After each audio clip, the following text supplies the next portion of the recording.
భారత ప్రభుత్వం మొన్నే బెట్టింగ్ యాప్ల మీద నిషేధం ప్రకటించడం, బెట్టింగ్ అనేదే నిషేధం అని చెప్పినటువంటి ప్రకటన.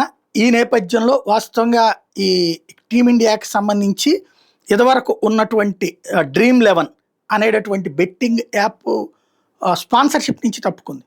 తమ వ్యాపారం లేకపోతే తాము ఎట్ట చేస్తామని. అయితే వాళ్ళతో పోల్చుకుంటే మన పరిస్థితి ఏంటి? ఇప్పటిదాకా డ్రీమ్11 కంపెనీ 358 కోట్ల రూపాయలు బీసీసీఐకి చెల్లించేది. దాంతో వాళ్ళ ఈ క్రికెటర్ల చొక్కాల మీద కూడా ఆ డ్రీమ్11దే ఇవి ఉండేది. ఇప్పుడు అదంతా తీసేస్తే వాళ్ళకి స్పాన్సర్కి డబ్బులు రావు అని అందరూ అనుకున్నారు. కానీ 200 కోట్లు ఎక్కువ కోట్ చేసింది అపోలో టైర్స్, 579 కోట్లు. ఇది డ్రీమ్11 వాళ్ళు 358 కోట్లు అయితే అపోలో టైర్స్ 579 కోట్లు బిడ్ వేసింది. అట్లాగే బీసీసీఐ కూడా ఈసారి బిడ్డింగ్ రేట్ చాలా పెంచేసింది. 3 ఏళ్లలో ఇండియా ఆడబోయేది 121 నార్మల్ మ్యాచెస్లో ప్రతి మ్యాచ్కి 3.5 కోట్లు బేస్ ప్రైస్గా పెట్టింది. అట్లాగే ఈ 3 ఏళ్లలో ఇండియా ఆడబోయే 21 వరల్డ్ కప్ మ్యాచెస్లో ప్రతి మ్యాచ్కి 1.5 కోట్లు బేస్ ప్రైస్గా పెట్టింది.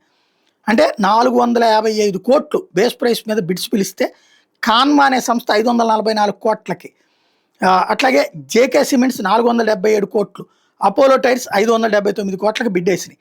అంటే 579 కోట్లు హైయెస్ట్. కాబట్టి ఇప్పుడు అపోలో టైర్స్కి ఈ అవకాశం వచ్చింది.